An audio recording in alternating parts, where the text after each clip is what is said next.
오늘의 전국을 키워드로 짚어보겠습니다. 오늘도 두 분 모셨습니다. 김종혁 국민의힘 비상대책위원 그리고 김준일 뉴스톱 수석 에디터 나오셨습니다. 어서 오세요. 네, 안녕하세요. 자, 오늘 키워드는 뭡니까? 네, 국민의힘 얘기부터 해보겠습니다. 키워드 보여주시죠. 사실 유승민 의원님은 자꾸 뭐 전대루를 100%로 바꾸는 게 본인을 뭐 배제, 본인을 죽이려고 뭐 이런 표현을 쓰셨는데 지금 룰대로 해도 제가 1등일 것 같은데 제가 1등일 것 같은데 아이 출산에 따라서 지금 보면은 과감한 정책, 일종의 원금 부분에 대해서도 일정 부분 탕감할 수 있는 부분은 없나. 본인의 개인 의견일 뿐 정부의 정책과는 무관하고 오히려 윤석열 정부의 관련 정책 기조와는 상당한 차이가 있다는 것을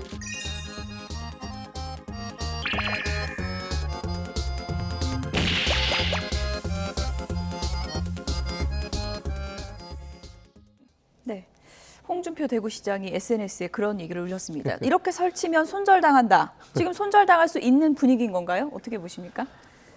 예, 저출산과 관련해서 왜 웃으세요? 근데 저출산과 관련해서 빚을 탕감해 주겠다는 그 얘기에 대해서 대통령실이 상당히 좀 격앙된 것 같아요. 그러니까 왜냐하면 느낌이 아니 아무리 그래도 그렇지 우리를 놓고서 자기 정치를 하면 어떡하냐, 이 중요한 정책을 놓고 우리하고 상의도 하지 않았는데 그런 것들을 막 발표하면서 일종의 퍼퓰리즘 하는 거 아니냐라는 식의 그 반감이라든가 거부감이 있는 것 같아요. 그러다 보니까 이제 대응도 사실 김준일 대표가 아침에 다른 방송에 나가서 말씀하시는 거 들었는데 사실 별로 없는 경우잖아요. 직접 나와서 아닙니다. 뭐 우리하고 입장이 다릅니다.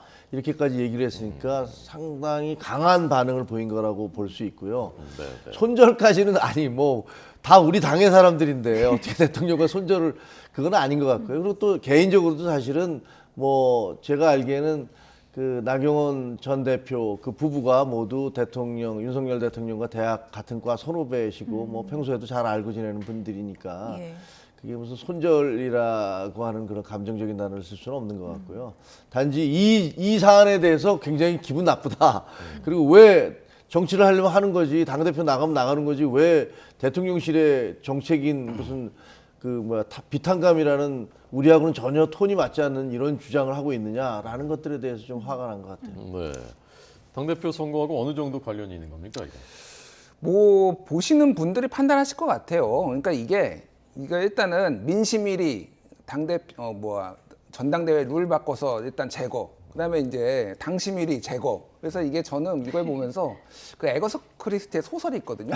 그리고 아무도 없었다는 소설이 있어요. 한 명씩 갑자기 사라집니다. 예. 죽거나 사라지고 이제 한 명만 남는 뭐 이런 건데 이렇게 되는 거 아니에요. 이러다가 이제 강신업 변호사가 결선 올라갈 것 같아요. 이렇게 되면은. 그러니까 이게 좀 정상적인 방법이냐 저는 좀 굉장히 의아합니다. 그러니까 이게 뭐 나경원 부위원장이 경솔했을 수도 있고 뭐 정부의 기조하고 안 맞았을 수도 있어요. 근데 그동안 그렇게 많은 일들이 있었지만 저런 식으로 공개적으로 뭐 유감이다, 뭐 일부에서는 해촉해야 된다, 대통령실 관계자가 이렇게 얘기를 하는 거는 한마디로 얘기하면 나경원 고립시키기죠. 나경원 부위원장에 대해서 뭐 동의를 하든 동의하지 않든 이런 식의 조치는 굉장히 그러니까 쉽게 얘기를 하면은 윤심으로만 전당대회 치르겠다 이런 강력한 메시지인데 글쎄요 나경원 의원까지 안 나오면은 이게 흥행이 될까요? 저는 뭐 굉장히 좀 흥행의 아문이 드리워지고 있다 이렇게 말씀드리겠습니다. 그 다음에는 누가 없어질 것 같습니다. 지금 뭐 순서대로 없어지는 거 보면은 글쎄 안철수 의원은 어떻게 이제 없앨 수가 없는 모양이에요. 안철수 의원은 나오실 것 같고. 관저로 불렀잖아요. 예, 그러니까요. 그러니까 뭐 안철수 의원은 이제 어떻게 할 방법이 없는 거죠. 그러니까. 예. 그러니까 그런 거고 나머지는 다 한 명씩 지금 사라지지 않을까. 예, 그렇게 예. 보여집니다. 예. 비온 뒤에 땅이 굳는다 그래서 사실 인간관계라는 것도 싸운 다음에 더 친해질 수도 있는 거잖아요. 따라서 사실 지금 나경원 의원이 어떤 선택을 할지 그건 저희가 알 수는 없습니다만 예. 그렇게 하나씩 제거돼서 한 사람만 남기고 아니 우리가 무슨 독재 국가입니까? 그건 아닌 것 같고요. 지금 말씀하시는 거는 그런 우려 사항을 얘기하신 거겠지만 해촉 가능성은 없다고 보시는 거군요. 그 있을 수도 있죠. 있을 수도 있습니까? 근데 게임이라는 게 그렇잖아요. 지금 친윤이라는 분들도 또 계시잖아요. 본인들이 나 친윤이다라고 예. 얘기할 때 자기 경쟁자 제일 어떻게 보면 이제 지금까지 나온 당심 여론조사에서 1등을 하고 있는 분이니까 어떻게 해서든지 공격을 하려고 하는 거는 그건 인지상정이잖아요. 그러니까 거기에 대해서 뭐 해촉할 수도 있어. 뭐 저 사람 이제 결국은 못 나올 거야. 여러 가지 얘기들을 만들어서 또 얘기하기도 하고. 물론 이제 지금 나경원 의원의 속마음이, 전 의원의 예. 속마음이 어떤 건지 저는 잘 모르겠어요. 하지만 이런 일단 선거가 시작되면 서로가 서로에 대해서 계속 그 타격을 입히려고 하는 여러 가지 말들이 나오기 마련이다. 근데 해촉되면 당대표 나올 수 있을까요, 분위기가? 해촉되면 이제 분명하게 네. 이거는 그 대통령실에서 굉장히 기분 나빠하고 있구나 하는 게 명백해지니까 예. 그럴 경우에 두 가지가 있겠죠. 하나는 그럼에도 불구하고 당심이 계속 나경원 의원을 지지할 것이냐라는 게 하나가 있고, 나경원 의원 본인이 뭐 대통령실에서 뭐라고 하든 간에 나는 뭐 내가 그렇게 잘못한 얘기도 없지 않아? 뭐 그건 그냥 그럴 수도 있다고 검토한 것에 불과한 건데 왜 그래? 라고 하면서 나는 그냥 내 갈 길을 가야겠어 라는 식으로 나올 수 있을지, 그 두 가지가 좀 관전 포인트가 될 것 같아요. 네. 그 부분 이제 중요한 것 같은데요. 만약에 나경원 전 의원이 출마를 강행한다.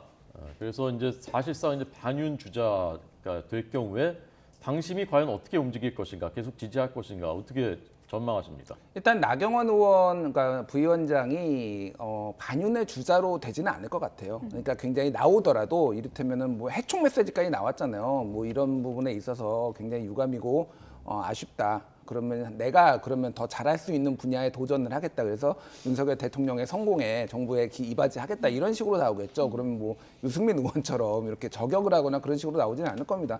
그래서 다만 이제 나경원 의원 같은 경우에는 그러니까 뭐 이제 누가 뭐 수양버들 뭐 이런 표현도 썼는데, 그러니까 이렇게 좀 뭐가 거센 저항을 뚫고 뚝심으로 뭔가를 뚫어본 적이 없어요. 사실은 저는 정치 어떤 여정에 갈림길에 섰다라고 개인적으로 봅니다. 이거를 뚫어내고 뭔가를 할 수 있느냐, 아니면 여기에서 만약에 이제 출마를 안 할 경우에는 사실은 이제 본인이 생각하는 더 큰 정치에 대해서는 사실상 좌절하는 거 아니냐, 저는 그렇게 보고 있거든요. 많은 분들이 그렇게 판단할 것 같아요, 이 부분에 있어서는. 그래서 뭐 본인의 선택이겠죠. 본인의 선택이고 그거를 이제 해야 되는데, 아까 전에 홍준표 대구시장 말씀 하나만 해야 될 것 예. 같아요. 홍준표 대구시장이 2021년 10월 22일에 YTN이 주최한 국민의힘 대선 후보 2차 맞수 토론에서 이런 얘기 하셨어요. 지금 헝가리 같은 경우에는 2019년도 2월에 실시한 정책을 보면은 결혼 시에 4천만 원 주고 아이 낳으면 이자 면제하고 둘 낳으면 원금 3분의 1 탕감하고 이런 거 하는데, 이런 거 해야 된다라고 본인이 후보 토론에 나오셔서 얘기했는데, 갑자기 나경원 부위원장이 얘기하니까 갑자기 좌파 포퓰리즘이다라고 말씀하세요. 그러니까 뭐 말 바꾸기가 정치인들이 하루 이틀은 아닌데 이거 좀 너무 뜨겁다, 개인적으로. 이게 그리고 나경원 부위원장이 얘기한 게 물론 정부의 전체 기조라는 건 안 맞을 수 없지만은 이 지금 나라에 구군이 달린 문제이기 때문에 어떤 방식으로든 해결해야 된다는 공감대가 있거든요. 그 중에 아이디어로 헝가리 사례를 얘기한 건데, 이게 모든 국민의힘이 다 달려 들어가 가지고 지금 이렇게 문매를 때릴 일인가? 이게 정치적 의도가 있다라고 봐야죠. 네. 예. 그래서 지금 언급하신 홍준표 시장이 수양버들, 그 말도 또 언급한 정치인 아니겠습니까? 최근에 당대표 전당대 관련해서 나경원 전 의원에 대해서 유독 이렇게 비판을 계속하고 있는데요. 이렇게 훈수를 두는 배경은 뭐라고 보세요? 홍준표 의원 같은 경우는 개인적으로 좀 은원 관계가 있는 것 같아요. 지나온 과정에서. 예. 왜냐하면 다른 사석에서도 나경원 대표 좀 그렇지 않아? 뭐 이런 말씀들을 하셨다는 걸 들었는데 그러니까 그런 걸 보면은 정치인이라는 게요. 네. 지금 제가 정치판에 들어와 보니까 예. 뭐 이렇게 거창한 대의 명분이 아니고 네. 다 개인적인 이해관계들이 많이 작용을 하고 있고, 또 그 전에 이제 주고받는 게 있어서 나를 상처를 입히면 그 다음에 나도 당신을 상처 입힐 거야라는 것들도 꽤 많이 작용을 하더라고요. 물론 그런 걸 다 극복하고 그 다음에 다 포용하고 이러면 정말로 큰 정치인이겠지만 그런 분들 이렇게 많지는 않은 것 같고, 두 가지 있겠죠. 뭐 하나는 지금 말씀하신 홍준표 지금 시장님이 그렇게 설치지 마라. 너 둘 다 잃는다. 둘 다 잃는다는 얘기는 뭐 맞을 수도 있는 거잖아요. 예. 둘 중에 하나만 열심히 해야지. 왜 자꾸 이것도 관심 갖고 저것도 관심 갖고 그렇게 기웃기웃하다 보면은 정치적으로 폭망한다라는 거는 사실은 뭐 꼭 그 둘 사이의 관계와 상관없이 누구든지 할 수 있는 조언인 것 같고요. 네, 그럼에도 불구하고 좀 세게 나오는 것은 아마 좀 이렇게 그 이전에 뭐 당대표도 서로 하셨고 이런 부분들이 있어서 그 정치적인 뭐랄까 갈등 관계가 있지 않았나 이런 생각이 듭니다. 네, 이재호 의원이 그러시는 것은 저는 뭐 그 두 분 사이에서 어떤 일이 있었는지는 잘 모르겠지만 뭐 명분상으로는 얼마든지 얘기할 수 있는 거니까 왜 그렇게 그 저출산 고령화 부위원장이라는 중요한 자리에 있는 분이 상의도 되지 않은 얘기를 그렇게 국민들에게 섣부른 희망을 줄 수 있는 얘기를 막 던져내느냐라고 비판할 수 있는 거잖아요. 그 헝가리식 그 해법에 대해서 어떻게 생각하십니까? 홍준표 뭐 시장도 옛날에 했었다고 하는데.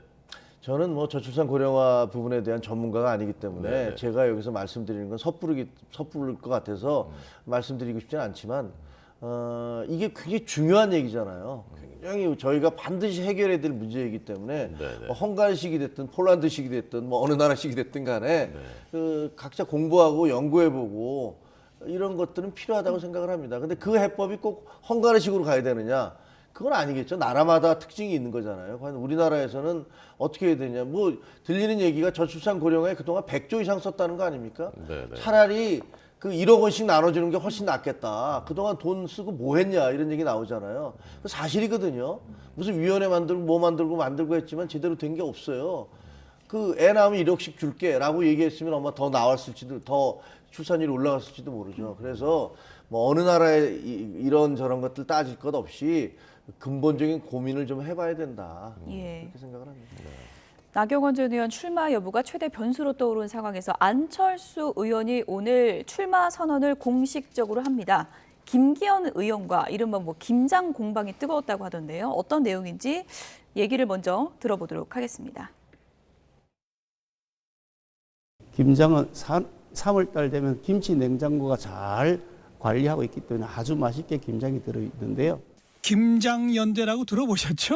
예. 뭐 3월 되면 쉴 텐데요. 텃밭연대 아니겠습니까? 그게 어떤 정치적인 의미를 두고 있지는 않습니다. 더 중요한 거는 중도와 보수가 통합하는 연대가 우리한테 꼭 필요하다고 저는 봅니다. 제가 당대표가 된다면 그건 아마 민주당이 상상하기도 싫은 최악의 일이 되겠죠. 예. 그래서 저는 윤심파리 후보가 아니라 저는 윤힘 보태기 후보가 되겠다. 부족한 부분들이라든지 우리가 해야 되는 부분들에 대해서 힘을 보태겠다. 정해져 있지 않습니다. 대통령께서는 완전한 반윤이 아닌 다음에는 열려 계시고 있습니다. 네, 김준일 에디터님, 네. 3월 되면 김장이 보통 쉽니까? 맛이 좋습니까? 요즘은 언제 쉬겠습니까? 사시사철 다 김치 맛있고요. 사실 근데 이 정치권의 언어라는 게 되게 저런 말 하나 가지고 이렇게 말 많이 만들어내잖아요.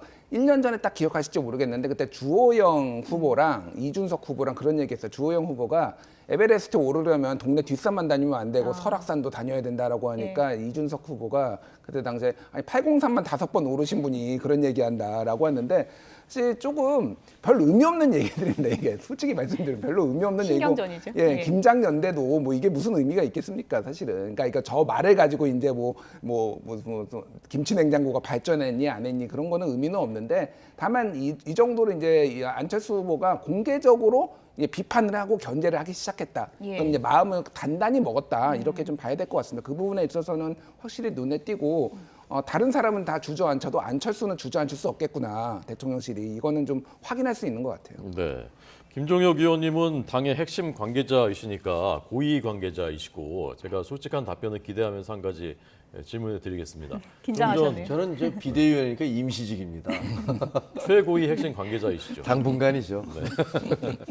자, 하여간 그 조금 전에 안철수 그 의원이 대통령의 마음은 완전한 반윤이 아닌 한 누구에게나 열려 있다, 열려 계십니다라고 했는데 김기현 의원한테는 그 전화도 또 한 번 하셨다 그러고 아들 혼사 축하한다고. 지금 어느 쪽입니까? 정말 한쪽에 어딘가에 마음이 좀 있는 겁니까? 아니면은 진짜 누구에게나 열려 있다, 완전한 반윤이 아닌 한 어느 쪽입니까?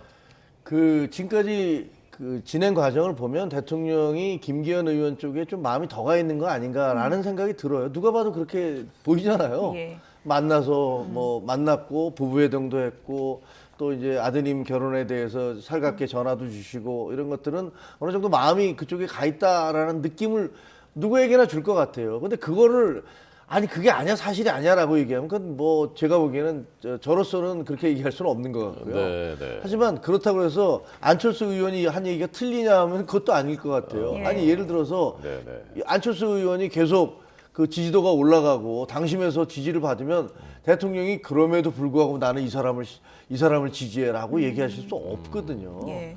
그 어차피 정치는 생물이고 살아 움직이는 거고 그리고 지금 안철수 의원도 말씀하셨지만 뭐 안철수 의원은 합당을 함으로써 우리 당 대통령 윤 대통령을 만드는데 큰 공헌을 세우신 분이고 또 수도권에 있어서 나름대로 그 소구력이 있으신 분이란 말이에요. 예. 영향력도 있고 그렇기 때문에 일장일단이 다 있어서 그건 저는 심지어는 나경원 의원도 마찬가지라고 생각을 합니다. 대통령 입장에서는 내가 저 사람이 조금 더 나에게 되면 내가 좀 편할 것 같은데라는 느낌이 있지만 그럼에도 불구하고 당의 지지도가 두 분에 대해서 또 계속 올라간다면 대통령이 거기에 거슬러서 나는 그런 거 다 필요 없고 이 사람 시킬래 이런 거는 불가능할 거라고 생각을 합니다. 네. 안철수 의원이 이제 조금 전에 출마 선언을 했고 대통령과 운명 공동체다 이렇게 이제 선언을 했다고 하는데 안 의원이 조금 전에 인터뷰에서 그랬잖아요. 민주당이 제일 두려워하는 당대표는 본인일 것이다. 진짜 그럴까요? 어떻게 보십니까? 모든 그 당권 후보들이 다 그 얘기 하시더라고요. 네. 유승민 의원도 그 얘기 하시고. 근데 뭐 그런 부분에 있어서는 분명히 내세울 부분은 있다라고 봅니다. 왜냐하면은 소위 말해서 이거는 뭐 정밀하게 분석을 안 해도 그냥 중도 표심이 중요하다. 선거는 그런 얘기를 하는데 안철수 후보가 어쨌든 보수 정당에선 상대적으로 중도의 어떤 포지션을 가지고 있기 때문에 예. 그게 얼마나 이제 옛날에 안풍 그 안철수 바람이 얼마나 일으킬지 모르겠으나 그거를 마케팅 전략으로 세우는 거는 매우 똑똑한 저는 뭐 당연한 그런 결과라고 생각을 하고 그 부분에 있어서 이제 얼마나 이제 당이 반응을 할지 사실은 그 당원들이 그렇게 맹목적이지 않습니다. 당원들도 다 전략적으로 투표를 하거든요. 그렇기 때문에 생각만큼 윤심이 그렇게 압도적으로 나오지는 저는 않을 거라고 봐요. 네, 그거는 이제 당원들의 선택이 되겠죠.